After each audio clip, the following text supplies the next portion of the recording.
voy, voy a proyectar un poco algunas láminas relacionadas con eso para darle un poquito de luces sobre lo que estamos diciendo allí.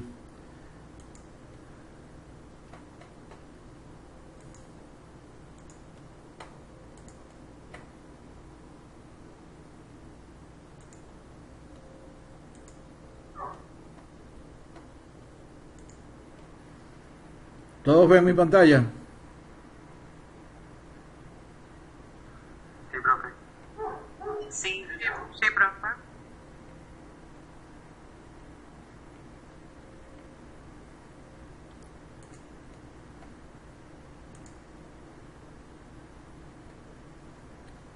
Sí, fíjense, esto es lo que resultó del análisis que se hizo del sismo de Caracas de 1967. Y los edificios altos de más de 14 pisos fueron los que tuvieron más daños en el sector de los Palos Grandes. Como vemos allí, esos edificios alcanzaron 80% de daños. Mientras que ese mismo tipo de edificios, como ustedes están viendo acá, que lo estoy señalando con el cursor, en Katia apenas llegaba al 8%, 7%, una cosa así, menos. Mientras que los edificios pequeños tuvieron alrededor de 23%, los edificios de 3 a 5 pisos, 23% en Katia, pero en los Palos Grandes, fíjense, 0 daños. Eso es lo que yo estoy destacando en esas tres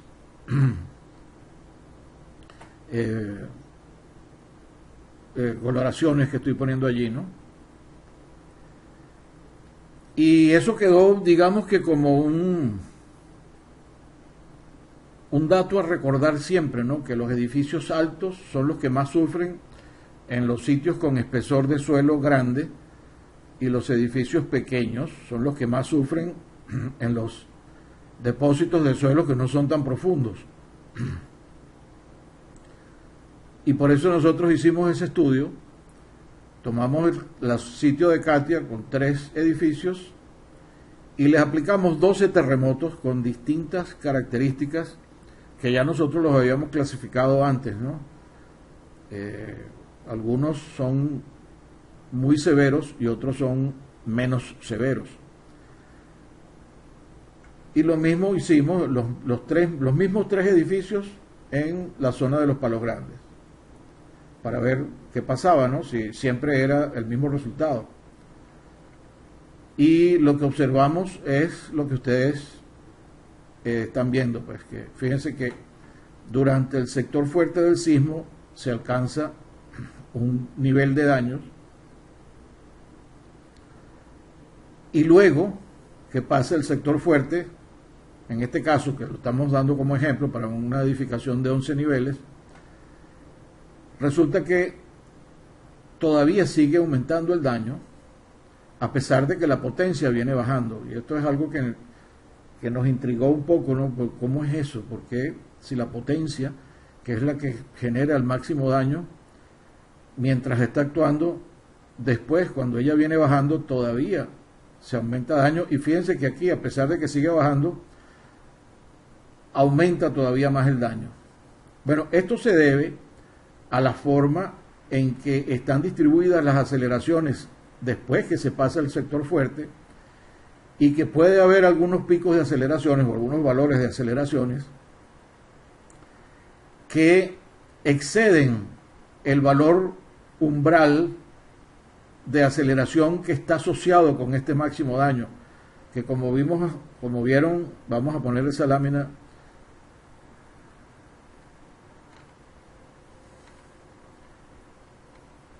Eso lo podemos ver de 2 maneras diferentes.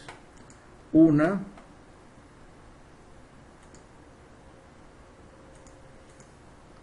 con esta relación entre las aceleraciones, aunque esta es la aceleración máxima del terreno, esta es la escala modificada de Mercalli, se ve que cada nivel de daño está asociado con un umbral, valor mínimo de aceleración para causar daño, y tiene un rango para obtención de ese nivel de daños dependiendo de, digamos, las condiciones del sitio, etcétera, ¿no?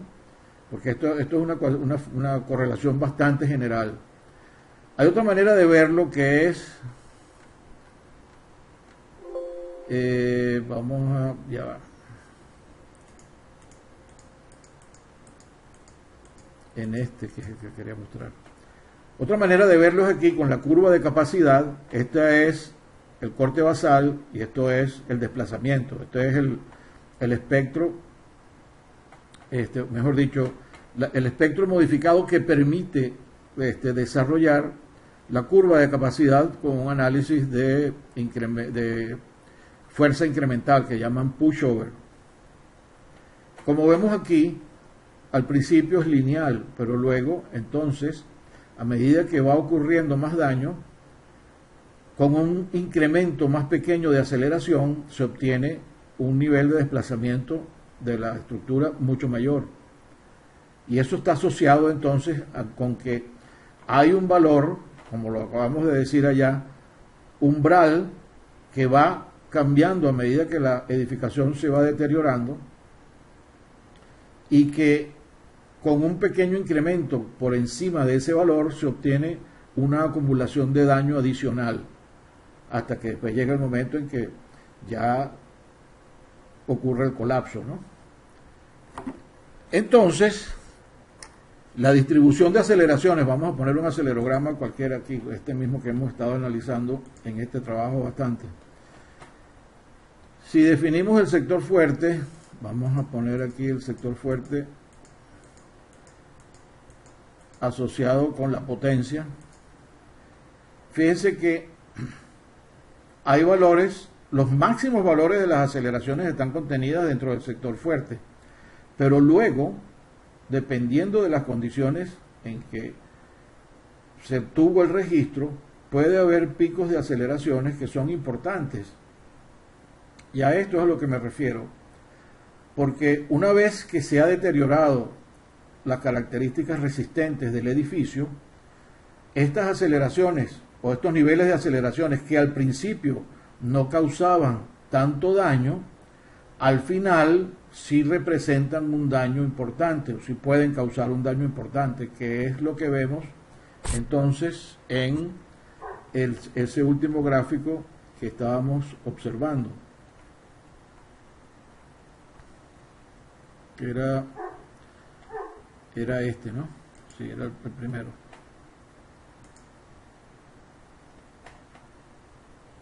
Y fíjense que eso se demuestra con el cambio en los valores de deriva.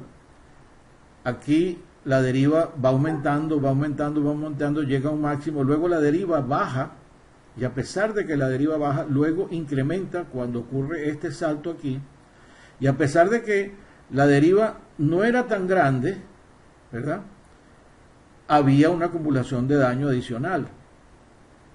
Y luego en esta otra zona todavía había suficiente nivel de desplazamiento causado por los picos o los valores grandes de aceleración que se podían obtener después del sector fuerte.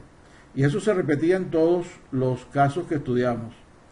En este también, fíjense que aquí el incremento de daño es realmente importante, y después del sector fuerte pega un salto justo al final del sector fuerte y después llega y ya el daño es máximo porque está prácticamente muy cercano al valor de colapso, ¿no? Aunque no se llega al 100%, ya estamos casi al 85% de daño.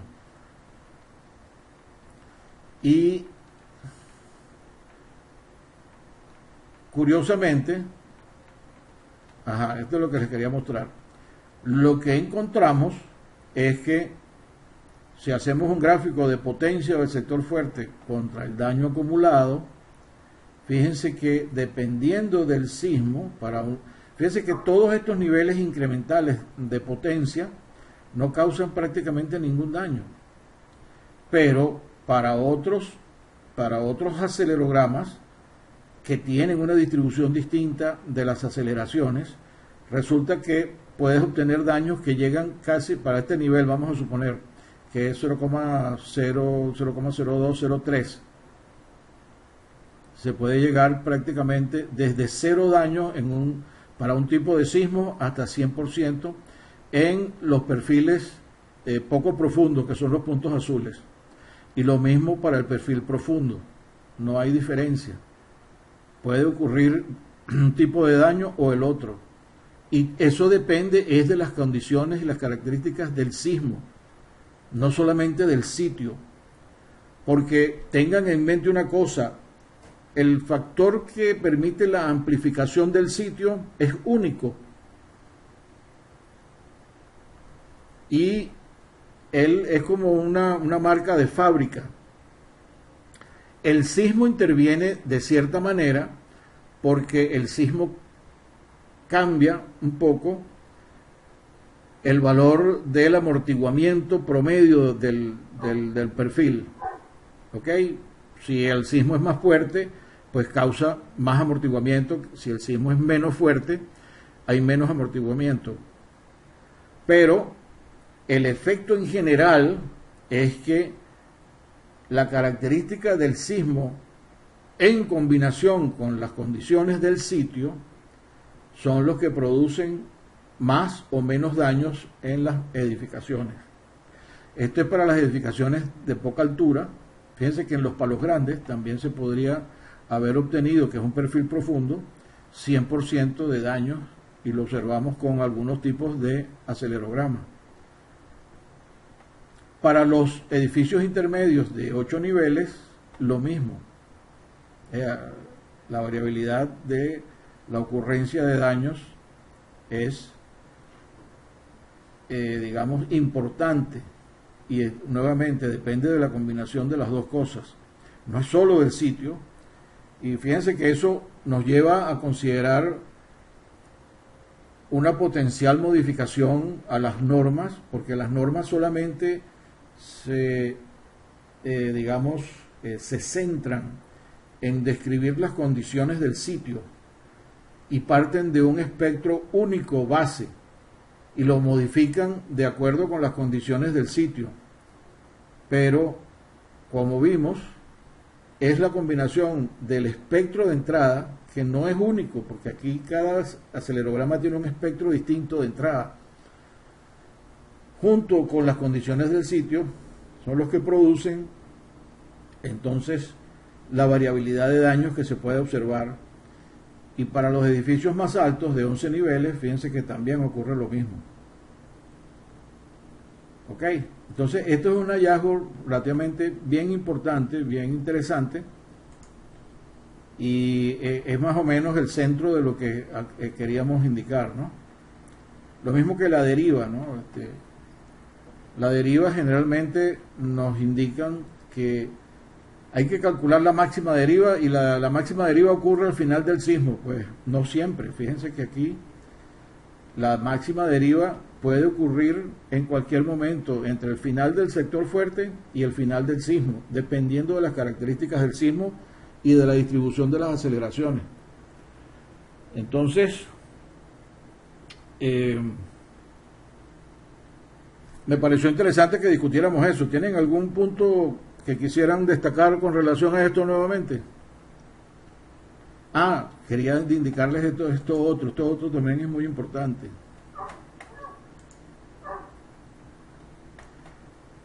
Una cosa que estudiamos también fue acelerogramas que tienen dos grupos de aceleraciones bien definidos, que pueden deberse a un salto múltiple, un salto doble en la fuente, pero que también puede ser interpretado como un sismo principal, que sería el que está acá, seguido de una réplica después. Y eso produce una curva de potencia que tiene dos picos. Pues resulta que, nuevamente, fíjense que la acumulación de daños primaria ocurre dentro del primer sector fuerte para un edificio intermedio.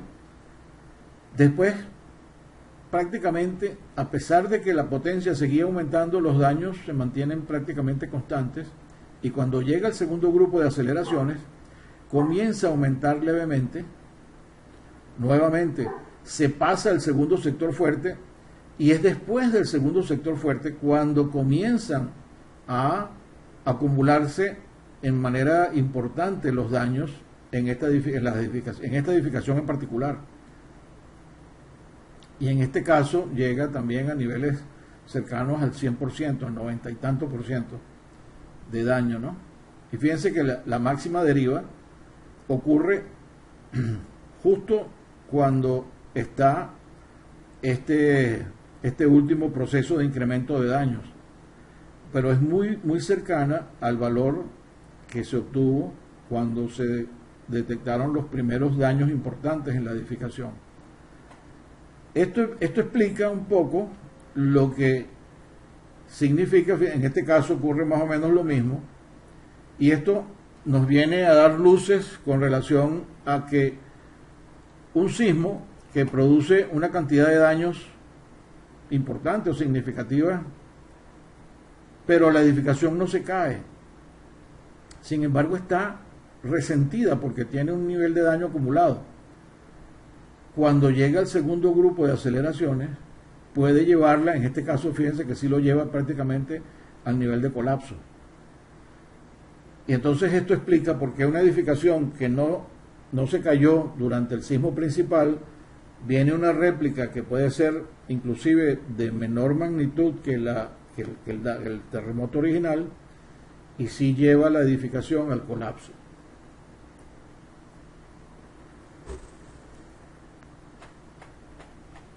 Voy a dejar de transmitir en este momento.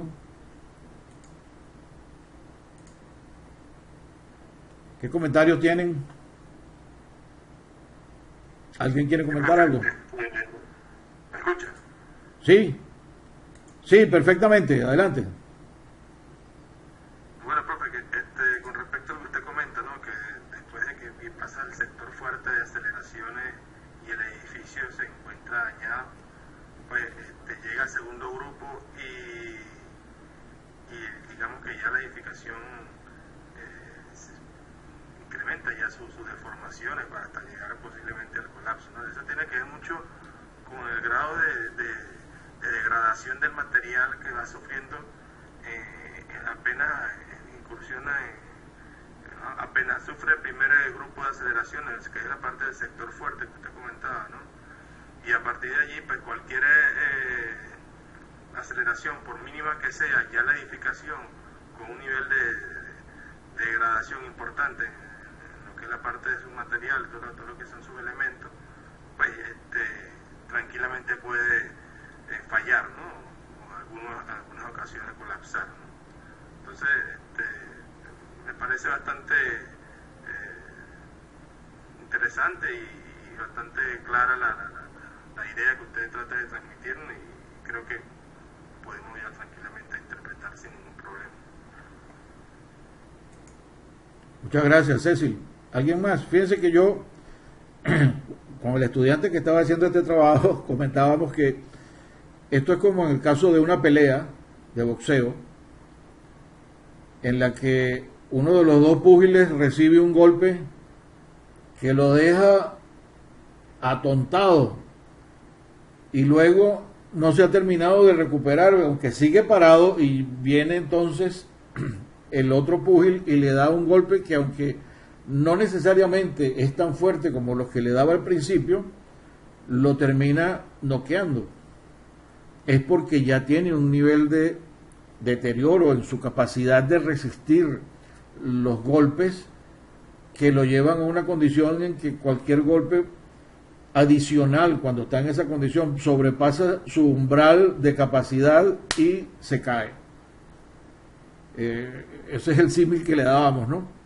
Un golpe de esas características al inicio de la pelea no le hubiera causado mayor daño, pero una vez que él ya ha acumulado un daño o un deterioro de su capacidad de asimilar los golpes, un golpe que, aunque no es tan fuerte, lo saca de combate.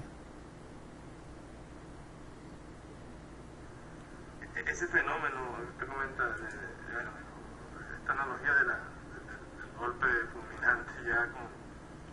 final, en el último sismo que hubo, terremoto de México en el 2017, profe, se evidenciaron este fenómeno que usted comenta, ¿no? Hubieron edificaciones que al momento del terremoto, pues,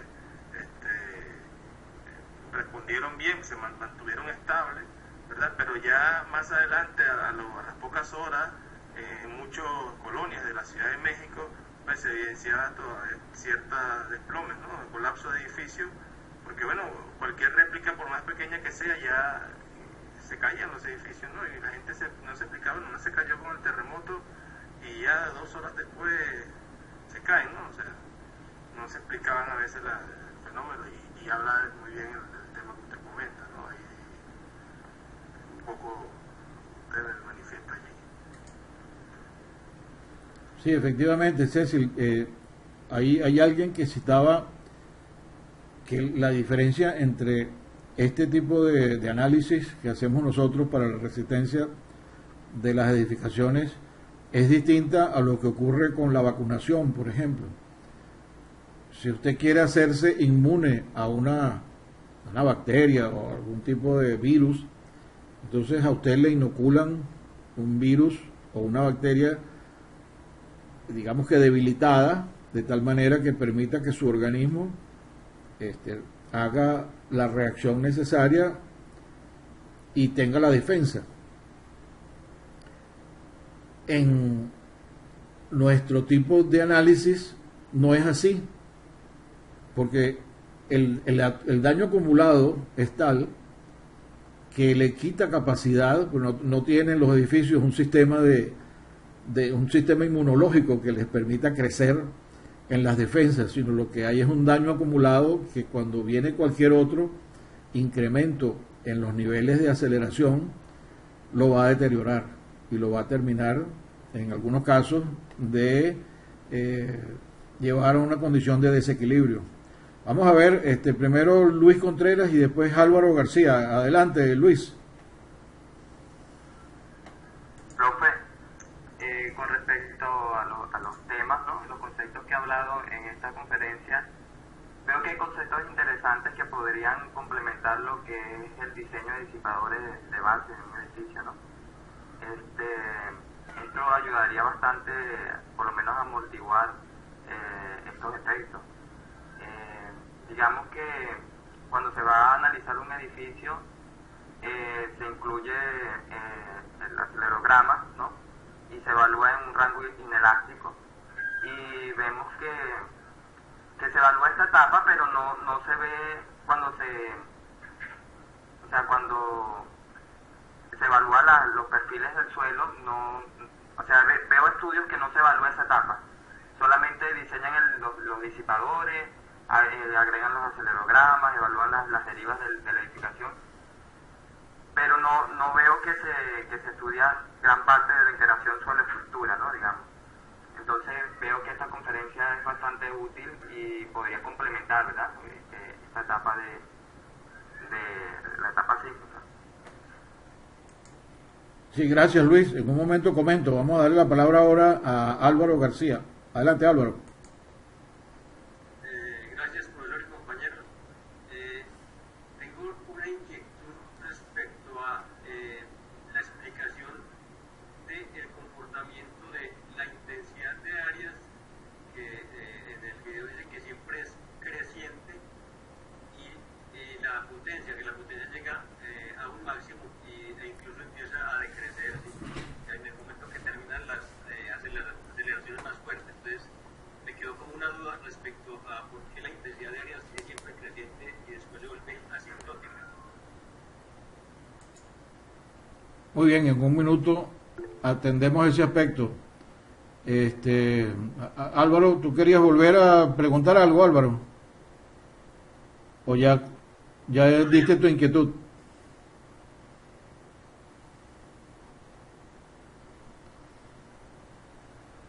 Ok, sí, con respecto a lo que decía Luis, es importante, fíjense que, por ejemplo, en el caso de suelos, de las fundaciones,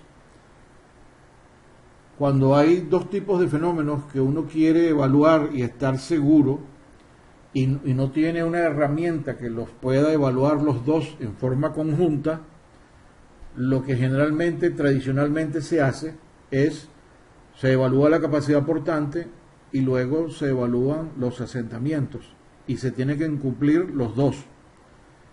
Lo que apunta Luis también es muy interesante porque en algunos casos se diseña utilizando el espectro y lo que dice la norma y lo que los que tienen experiencia nos apuntan a cómo tenemos que hacer el diseño, pero como hemos visto acá, a veces, a pesar de que estamos diseñando con nuestra mejor, digamos, disposición y el nivel de conocimiento acumulado en la ciencia y en la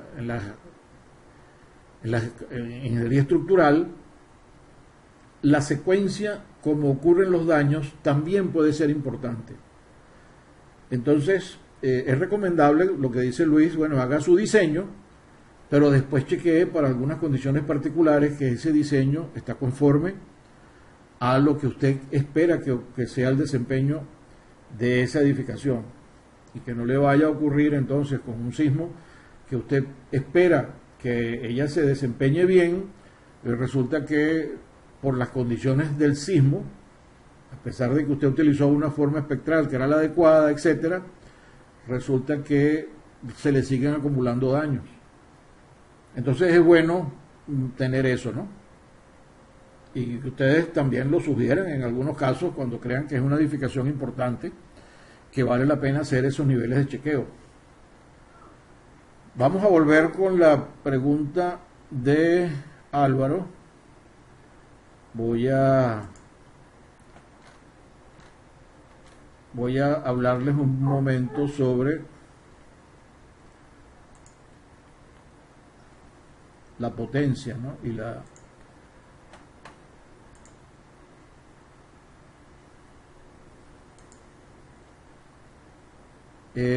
ciertamente en la presentación a mí se me pasó omitir un poco lo que les voy a comentar ahora.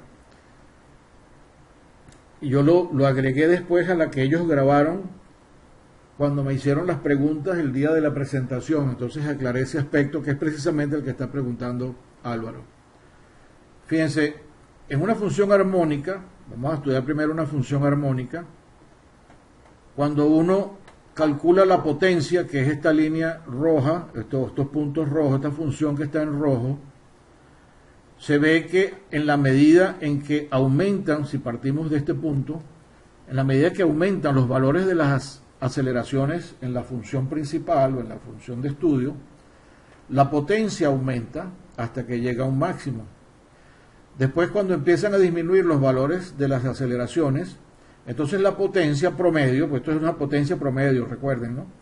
Comienza a disminuir, porque cada vez estás agregando valores más pequeños. Y cuando llegas al mínimo, también hay un mínimo, y en la medida que vuelven a comenzar a subir los valores, vuelve entonces también a aumentar los valores de potencia.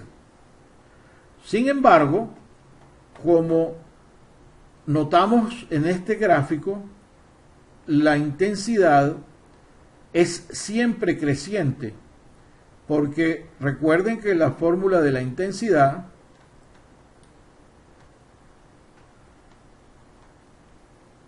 vamos a ver dónde era que está. Aquí está. La fórmula de intensidad tiene el promedio de la potencia multiplicado por el tiempo, que cuando lo digitalizamos, este tiempo pasa a ser el tiempo que ha transcurrido hasta el momento en que uno está calculando la intensidad. Y tal como lo demostramos en este primer gráfico, fíjense que la intensidad de áreas calculada de esta manera siempre es una función creciente. Sin embargo, la potencia de ese mismo terremoto, la potencia tiene un máximo, aquí está exagerada la potencia, ¿no? Para que se viera la diferencia. La potencia presenta un máximo y luego comienza a decrecer. Perdón, que eso es una función irregular. Yo tenía que mostrarles qué es lo que pasa con una función irregular aquí. ¿Me están siguiendo? Yo no estoy viendo la presentación, perdón. Profe, por aquí tampoco veo la presentación. No la están viendo. Ajá, debe ser que, vamos a ver. Vamos a ver. Claro que no se había activado el compartir. Discúlpenme esa.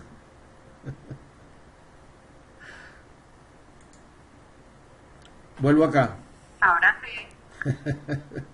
Vuelvo acá. Esto es lo que les decía. Tienen una función armónica y la potencia aumenta cada vez que aumentan los valores de la aceleración y disminuye cuando disminuyen los valores de la aceleración. Sin embargo, como vimos, como les he dicho, la función de la intensidad de áreas multiplica la potencia por el tiempo que ha transcurrido hasta el momento en que se está calculando, y eso es un valor que siempre es incremental, y que en estos casos en que la potencia empieza a disminuir, el incremento del tiempo compensa esa disminución y hace que la función de intensidad sea siempre creciente. Ahora bien, cuando es una función irregular, como un sismo, vemos que efectivamente en la medida que empiezan a aumentar los valores de las aceleraciones, aumenta la potencia. Cuando no son muy grandes, entonces inclusive puede llegar un momento en que se mantiene constante o inclusive puede tener una disminución. Y cuando viene el grupo de aceleraciones más grandes, vuelve a incrementar y llega a un máximo. Y luego, en la medida que las aceleraciones comienzan a disminuir, aquí se mantiene, pues, cuando las aceleraciones son más o menos parecidas, se mantiene más o menos constante, crece un poquito, pero después comienza un descenso sostenido, porque ya a partir de aquí, si las aceleraciones no tienen otro incremento importante con relación al tamaño de las amplitudes iniciales, siempre hay una reducción del valor de la potencia. Pero el valor del tiempo es incremental y hace que tengan el mismo efecto, tanto para una función periódica como una función irregular. La intensidad siempre es una función creciente, aunque la potencia tenga una disminución, como en este caso. Eso es lo que hace, querido amigo Álvaro, entonces que la potencia tenga una disminución, que la potencia es realmente la aceleración que está impactando. La intensidad no, porque la intensidad lo que te está diciendo es cómo va el cambio de la potencia hasta ese momento. Y con el efecto incremental del tiempo, ella siempre va a ser una función creciente. ¿Está claro? Sí, señor, gracias. Muy bien. Yo creo que con esto entonces podemos dar por concluida esta parte. Si a ustedes les parece o quieren comentar algo más.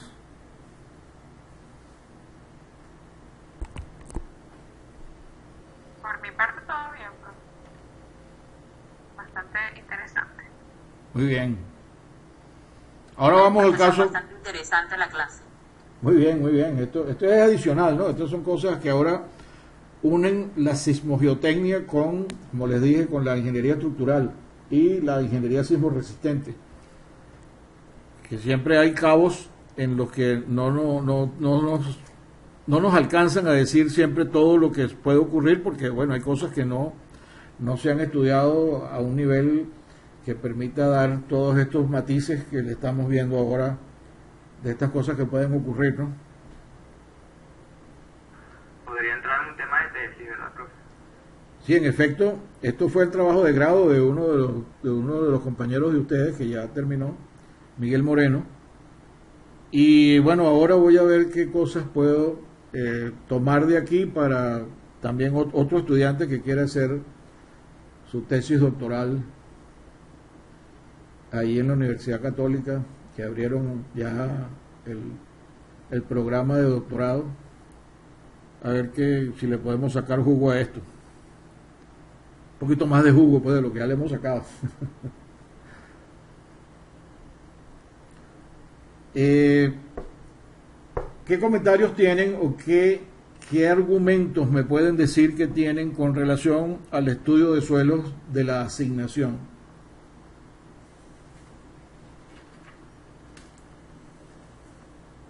A ver, ¿les parece que...? Para mí no es congruente, profe. O sea, no, por lo menos, suelo arcilloso y utilizan SPT, lo cual altera la muestra. Ajá. Muy bien.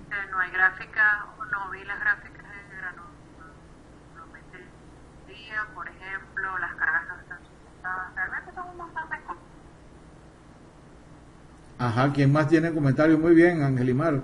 Por ahí van los disparos que yo quería que ustedes analizaran y vieran la diferencia y la falta de congruencia entre lo que se les solicitó, lo que la empresa está entregando y lo que pudo haber pasado en el interín, de por qué está entregando eso, porque puede haber sido que algún directivo, con el afán de terminar más rápido el trabajo, le haya dicho a la empresa, mire, pues háganos esto de esta manera, y no los consideró a ustedes para que lo asesoraran en esa dirección.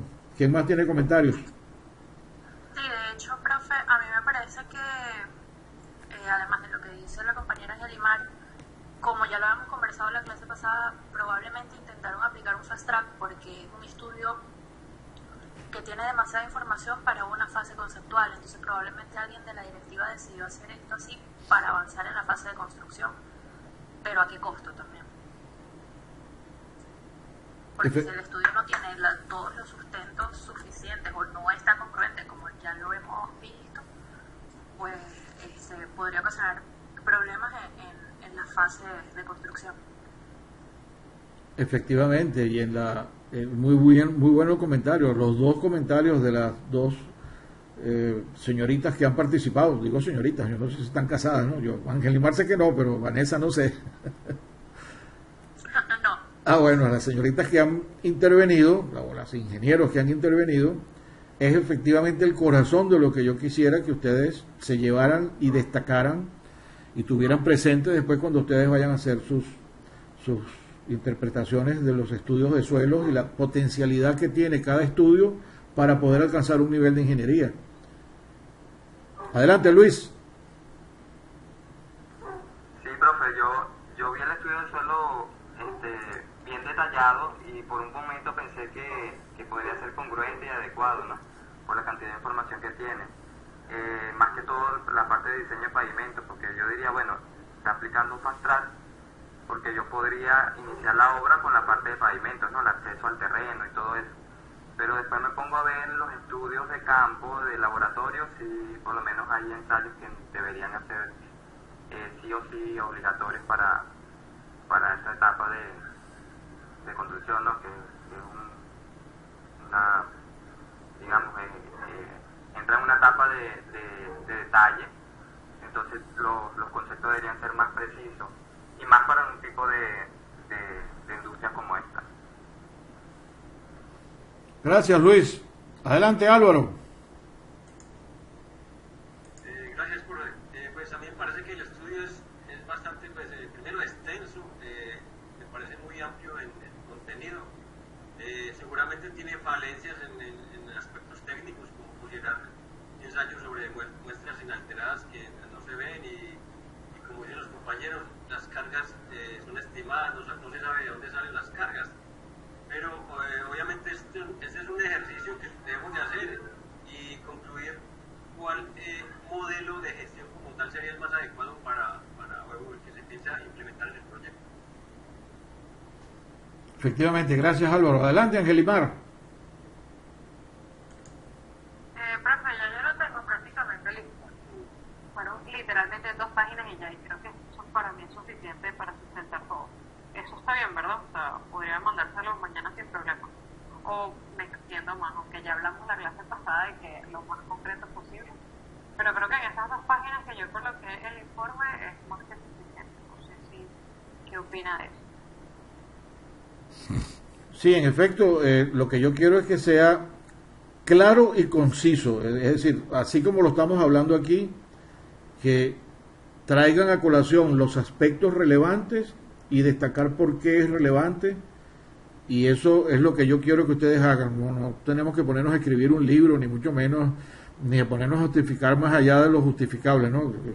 Yo creo que si tú te sientes conforme con las 2 páginas que tienes, que cubre todo eso, perfecto.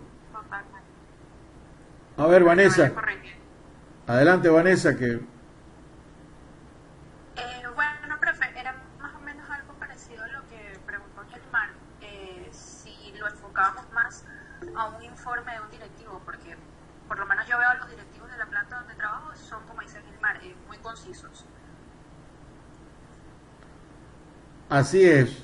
A los altos directivos lo que les gusta es dame la píldora y dame la solución. No me eches todo el cuento técnico porque yo no necesariamente te lo voy a entender. ¿Y cuánto cuesta? Exactamente. Y el impacto que eso puede tener. Y demostrando que usted tiene solidez técnica, eso sí. No le des todo el detalle técnico, mira que si el ángulo de fricción, que si yo no sé qué, usted lo que tiene que decir, ahí no se determinó el ángulo de fricción y esos datos no sirven. Punto. Yo después les voy a hacer un comentario con relación a qué modelos se pueden utilizar y cómo utilizarlos para, digamos, tener certeza mayor o menor en cada etapa de la ingeniería. A ver, Luis.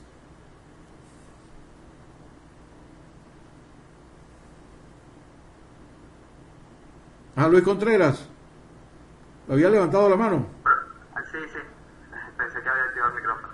Profe, así como dicen las compañeras, para hacer algo más puntual y más preciso, en la última parte del ejercicio, cuando mencionan los 6 aspectos, eso se van a incluir junto con la discusión, ¿no? Yo redacto, empiezo a responder mi primera y segunda pregunta y ahí agrego todos esos aspectos que se mencionan en la última parte del ejercicio, ¿no? Los 6 aspectos. Efectivamente, ustedes tienen que redactar buscando cubrir en lo que redactan las respuestas a esos 6 aspectos, pero sin tener que decir, el aspecto número 1 que me pregunta el profesor, no. Usted es un profesional que le tiene que pasar esa información a otro profesional, que es el que toma decisiones, y usted lo que tiene es que garantizar que usted va a cubrir esos aspectos con suficiente solidez en el menor número de líneas posible, pero con suficiente contundencia, ¿ok? Ok, profe, gracias. Perfecto. Informe técnico tal cual. Así es. Fíjense una cosa, nuevamente hablando de el nivel que debe tener un estudio para la fase de la ingeniería en la que estamos. En la mayoría de los cursos que le damos a los estudiantes y la orientación que le damos, yo creo que en ingeniería estructural es lo mismo, es siempre para la ingeniería final, la ingeniería de detalle.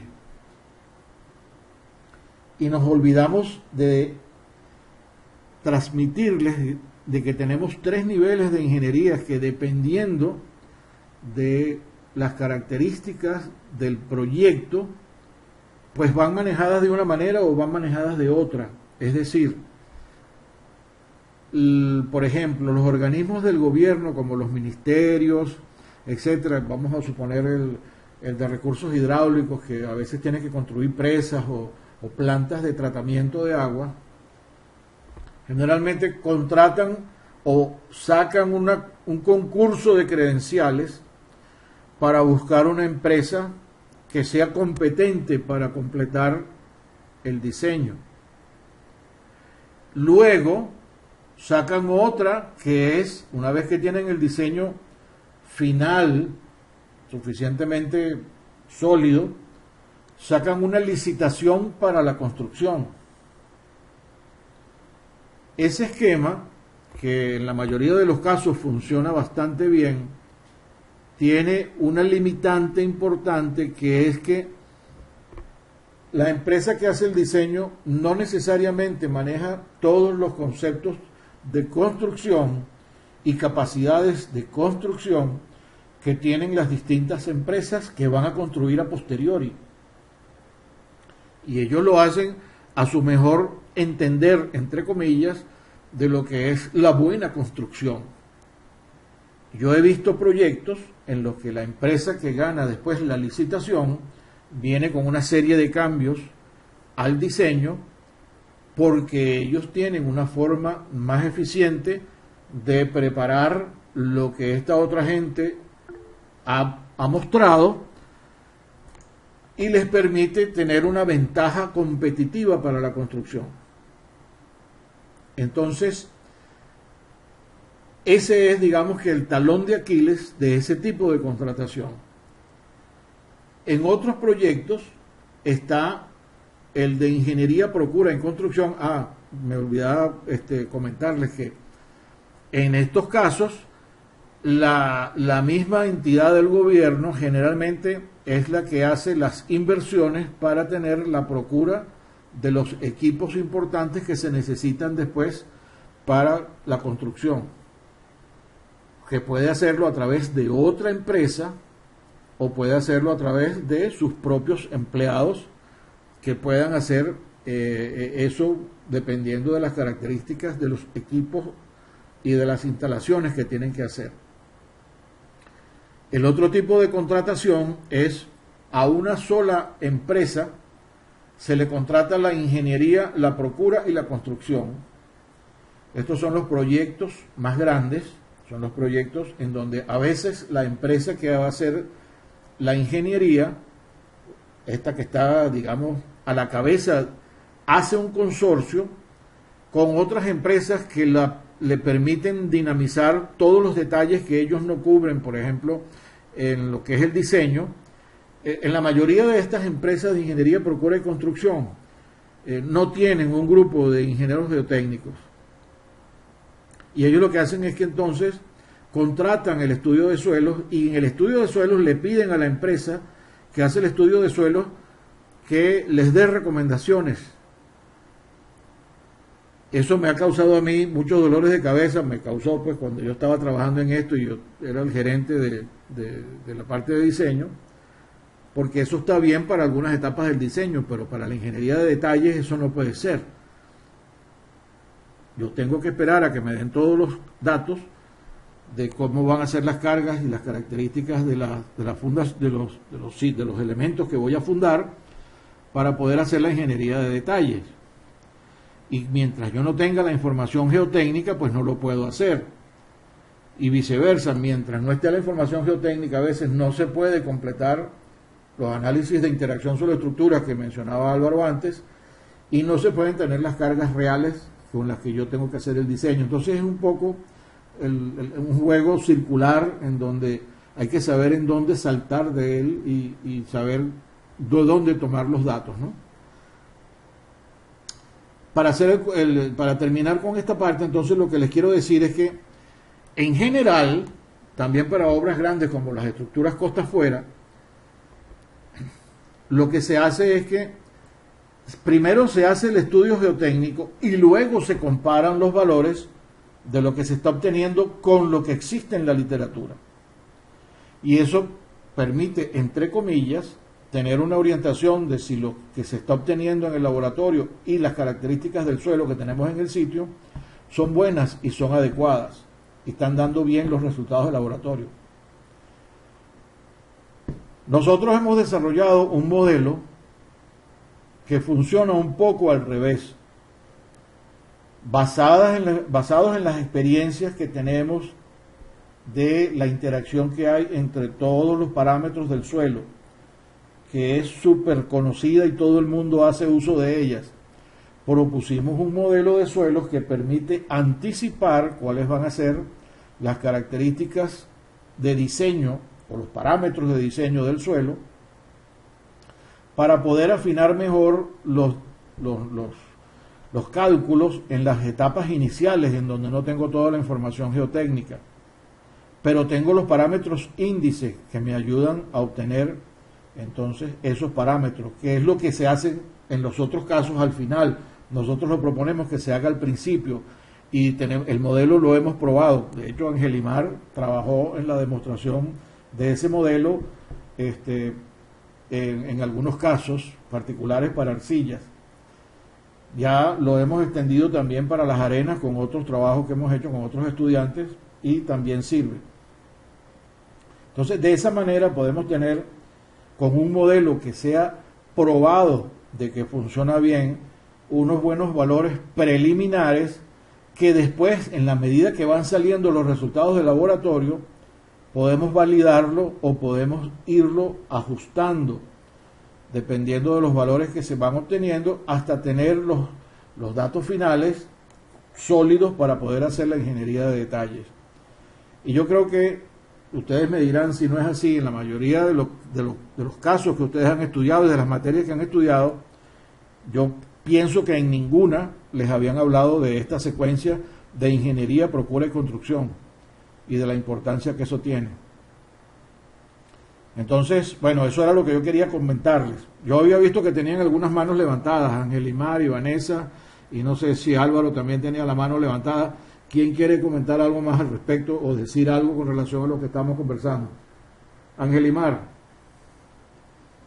Sí, profe, por ejemplo, lo que está hablando de los cambios en el diseño, por lo menos a mí me ha pasado, sobre todo en los refuerzos estructurales, que cuando se va descubriendo las secciones y todo varía en el camino, entonces se van haciendo, mientras se va construyendo, cambios y cambios y cambios en el diseño, y al final es otra cosa de lo propuesto al principio. Muchas gracias, Angelimar. A ver, Álvaro, y después Vanessa. Gracias.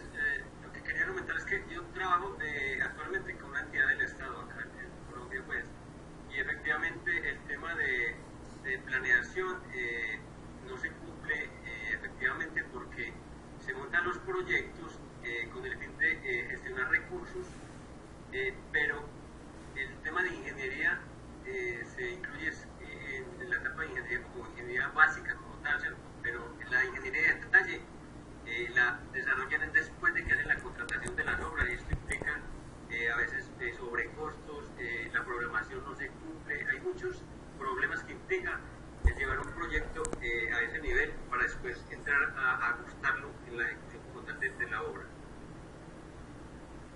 Gracias, Álvaro. Muy adecuado tu comentario, al igual que el de Angelimar. A ver, Vanessa. Sí, bueno, yo quería dar mi punto de vista, profesor.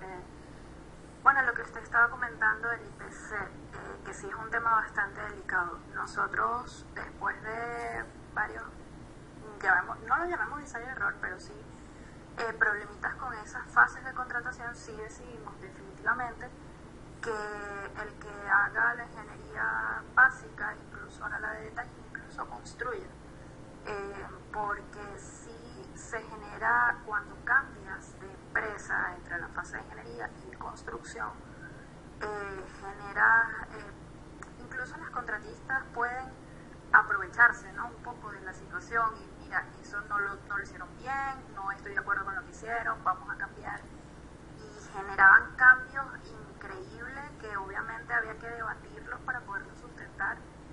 Y bueno, fue ahí donde tomamos esa decisión, incluso nos ayudó mucho mejor porque definitivamente la empresa que hace la ingeniería tiene que dedicarse a ver cómo lo va a construir de la mejor manera para que también a ellos no les genere una pérdida importante.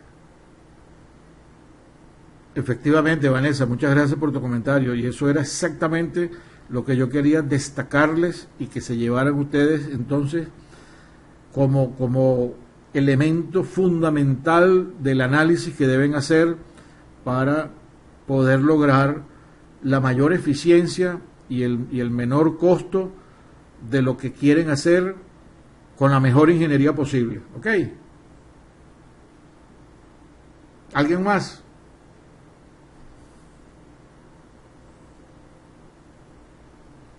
Bueno, entonces, dado que ya no hay más comentarios y que hemos debatido suficientemente este análisis de lo que son las distintas ingenierías y el nivel de detalle que debe tener el estudio para poder adaptarse a cada tipo de ingeniería, a cada fase de la ingeniería, damos entonces por concluido esto. Por favor, entreguen el material de esta investigación el día martes 16 para yo poder entonces revisarlo entre miércoles, jueves y viernes y colocarles la nota. Está muy bien. Chévere, profe, está bien. Ok, profe, gracias. Fue un placer haber compartido con ustedes todos estos aspectos que a mí pues me han hecho reflexionar durante mi carrera tanto profesional de diseño como de investigación. Y les pregunto, ¿pudieron llenar la evaluación de los profesores, no? Sí, señor, yo la llené. Muy importante, porque esa es Listo, profe. la herramienta con la que nos miden a nosotros. Sí, profe, sí es. Muy bien. Bueno, sí, Angelimar lo sabe. Bueno, muchísimas gracias. Fue un placer trabajar con ustedes. Igualmente, profe. Yo les publico la nota en lo que la tenga lista y que tengan una feliz noche.